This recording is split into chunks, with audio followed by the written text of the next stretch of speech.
नमस्कार विद्यार्थियों, श्री श्रेयस विद्यालय हिंदी माध्यम कक्षा 8वीं विषय विज्ञान, जिसमें हमने पाठ 9 तक की जानकारी ले ली थी। अब हम पाठ 10 किशोरावस्था की ओर के बारे में अध्ययन करेंगे। चलिए तो अब हम आगे देखते हैं। पिछले अध्ययन में आपने पढ़ा कि जंतु किस प्रकार से जनन करते हैं। मानव एवं बहुत से अन्य जंतु एक निश्चित आयु तक पहुंचने के बाद ही जनन कर सकते हैं। मानव किसी निश्चित आयु के बाद ही क्यों जनन कर सकते हैं। इस अध्ययन में आप मानव के शरीर में होने वाले परिवर्तनों के विषय में पढ़ेंगे, जिनके उपरांत वह जनन हेतु सक्षम हो पाता है। अध्ययन 9 में आप मानव के जनांगों के विषय में पढ़ चुके हैं। इस अध्ययन में हम उन हार्मोन्स के विषय में चर्चा करेंगे जो शिशु में होने वाले उन परिवर्तनों के महत्वपूर्ण भूमिका निभाते हैं, जिनके कारण बच्चा बड़ा होकर वयस्क हो जाता है। चलिए अब आगे जो हमें यहाँ पे बताया गया। चलिए अब आगे 10.1 किशोरावस्था एवं यौवनारंभ के बारे में हम जानकारी प्राप्त करेंगे। बूजो अपना 12वां जन्मदिन मना रहा था। मित्रों के चले जाने के पश्चात बूजो और पहली अपने माता पिता के साथ बातें करने लगे। पहली एक कन्या विद्यालय में पढ़ती है। वह हंसने लगी। उसने टिप्पणी की कि बूजो के कई मित्र, जिनसे वह 1 वर्ष के बाद मिली थी, की लंबाई एकाएक कितनी बढ़ गई है। उनमें से कुछ को तो मूछें आने से जोकर नजर आ रहे थे। उसकी माँ ने समझाया कि लड़के बड़े हो गए हैं। वृद्धि जन्म के समय से ही होने लगती है, परंतु 10 या 11 वर्ष की आयु के बाद वृद्धि में एकाएक तीव्रता आती है और वृद्धि साफ दिखाई देने लगती है। शरीर में होने वाले परिवर्तनों के विषय में वृद्धि प्रक्रिया एक भाग है। अब आप बच्चे नहीं रहे हैं तथा युवावस्था में कदम रख रहे हैं।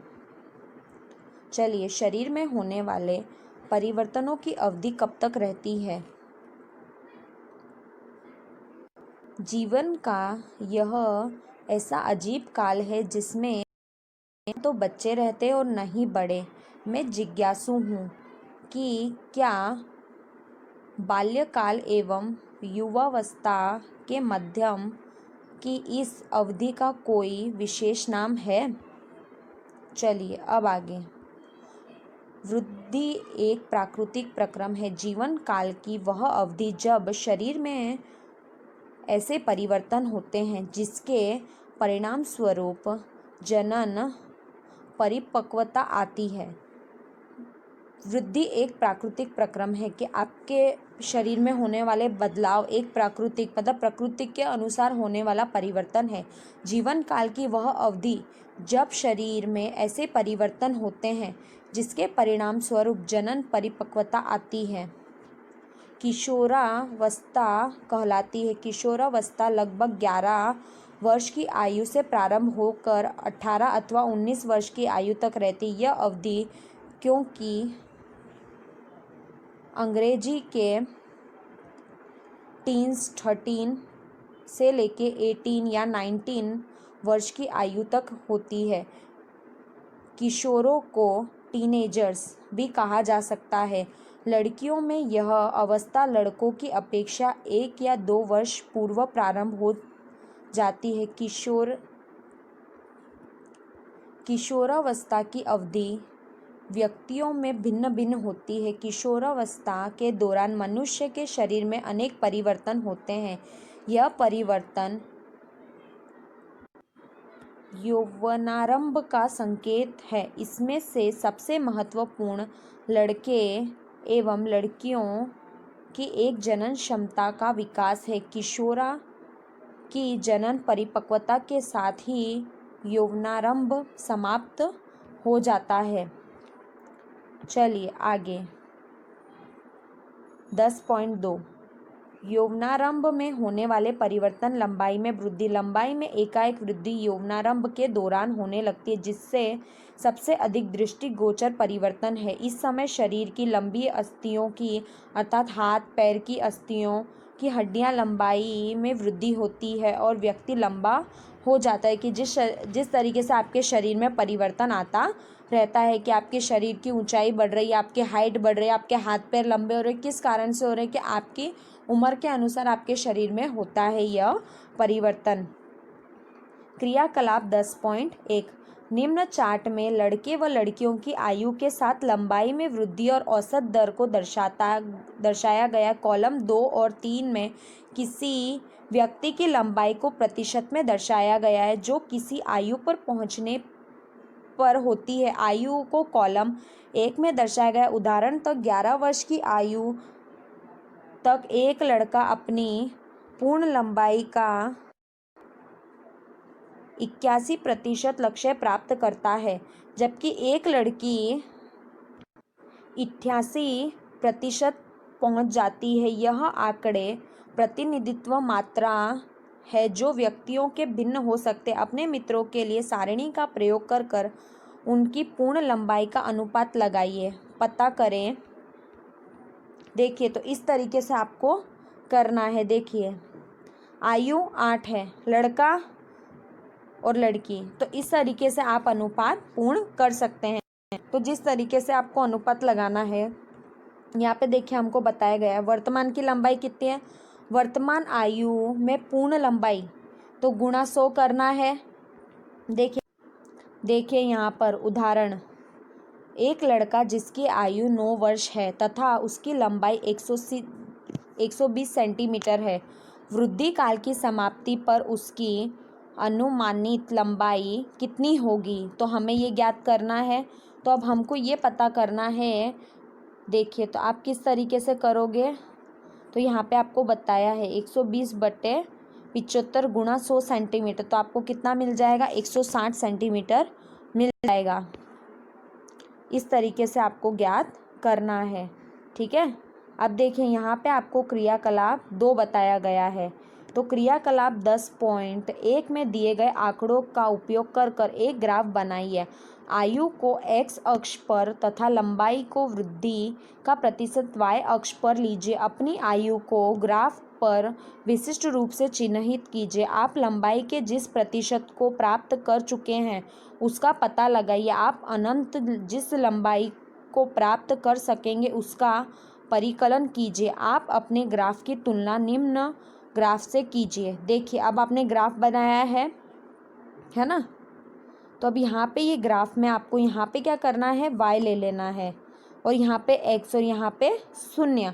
अब हम 0 से शुरू कर रहे हैं जिसमें आयु वर्ष में, ठीक है। पूर्ण लंबाई तो मतलब लंबाई कितनी है, उसकी हाइट कितनी है ना।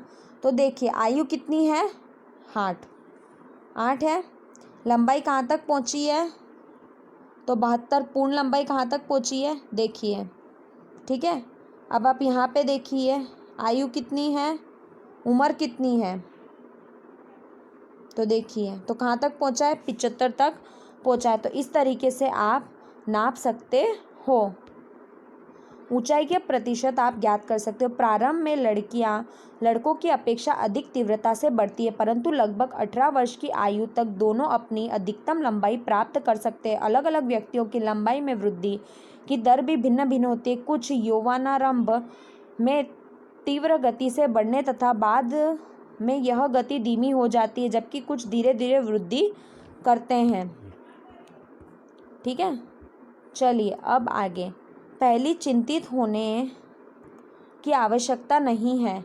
शरीर के सभी अंग समान दर से वृद्धि नहीं कर सकते। कभी कभी किशोर के हाथ अथवा पैर के शरीर के अन्य अंगों की अपेक्षा बड़े दिखाई देते, परंतु शीघ्र ही दूसरे भाग भी वृद्धि कर शारीरिक अनुपात को संतुलित कर देते हैं। फलतः शरीर को